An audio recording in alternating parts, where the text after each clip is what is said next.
ഈ മനുഷ്യൻ എലിയുടെ തൊലി മുഖത്ത് വച്ച ശേഷം നിഗൂഢമായ വൈറസ് കുത്തിവച്ചു. അത്ഭുതകരമെന്ന് പറയട്ടെ, മുറിവുകൾ ഉണങ്ങാൻ തുടങ്ങി. പക്ഷേ ചർമ്മം വിചിത്രമായി വളർന്നത് ആഘോഷിക്കാൻ കഴിയുന്നതിന് മുമ്പ് തന്നെ അവന്റെ വായു മൂക്കും അടഞ്ഞു. ശ്വാസമുട്ടൽ തടയാൻ അയാൾ ഒരു ബ്ലേഡ് എടുത്ത് സ്വന്തം മുഖം മുറിച്ചു. പക്ഷേ അടുത്ത നിമിഷം മുറിവ് ഉണങ്ങി. മ്യൂട്ടേഷൻ സംഭവിച്ച ചർമ്മം ആ മനുഷ്യനെ പൊതിഞ്ഞു കൊന്നു. പിതാവിന്റെ ദാരുണമായ മരണം കണ്ട ലിസയുടെ ഹൃദയം തകർന്നു. തന്റെ പിതാവിന്റെ മരണാഭിലാഷം നിറവേറ്റുമെന്ന് അവൾ പ്രതിജ്ഞയെടുത്തു. 10 വർഷത്തെ കഠിന പഠനത്തിന് ശേഷം അവൾ പ്രാദേശിക മെഡിക്കൽ യൂണിവേഴ്സിറ്റിയിൽ വിജയകരമായി ചേർന്നു. താമസിയാതെ ലബോറട്ടറിയിൽ പ്രവേശിച്ച് പിതാവിന്റെ മരണത്തിന് മുമ്പ് ഉപേക്ഷിച്ചു പോയ നോട്ട്ബുക്ക് പുറത്തെടുത്തു. ചർമ്മം നന്നാക്കാനുള്ള ജീൻ തന്മാത്ര സാങ്കേതിക വിദ്യയെക്കുറിച്ച് ഗവേഷണം തുടരാൻ അവൾ തീരുമാനിച്ചു. എന്നിരുന്നാലും രാവും പകലും അവളുടെ നിരന്തരമായ ഗവേഷണം നടത്തിയിട്ടും പരീക്ഷണം വിജയിച്ചില്ല.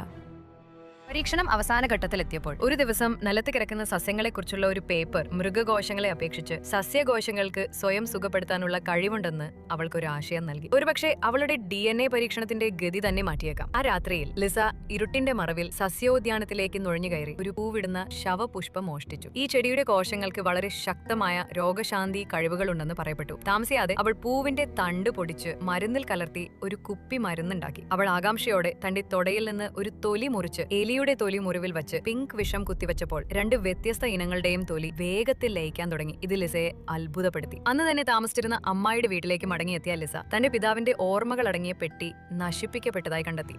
അവളുടെ കസിൻ ഏഞ്ചല ഇത് നിർഭാഗ്യകരമാണെന്ന് കണ്ടെത്തി ലിസയെ കളിയാക്കി ഇതെല്ലാം ചൈനയിലേക്ക് തിരികെ കൊണ്ടുപോകണമെന്ന് പറഞ്ഞു. അവളുടെ പിതാവിന്റെ ഫ്രെയിം ചെയ്ത ഫോട്ടോ തട്ടിമാറ്റിയതായി കണ്ട ലിസയ്ക്ക് അത് സഹിക്കാൻ കഴിഞ്ഞില്ല. ഉടൻ തന്നെ അവളുടെ കസിൻ ഏഞ്ചലയുമായി വഴക്കിട്ടു. എന്നാൽ ആ നിമിഷത്തിന്റെ ചൂടിൽ ലിസ അബദ്ധത്തിൽ തന്റെ കസിനെ കൊന്നു.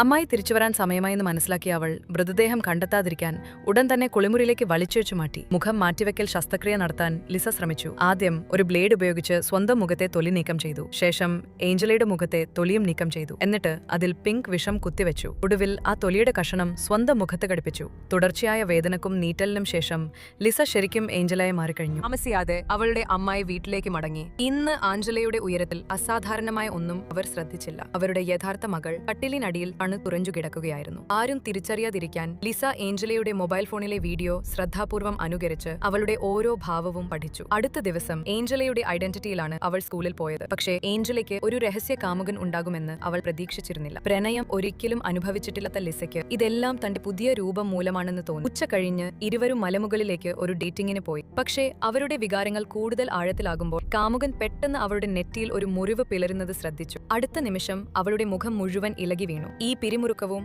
ആവേശകരവുമായ ഹൊറർ ചിത്രത്തിന്റെ പേര് ഗ്രാഫ്റ്റഡ് എന്നാണ്.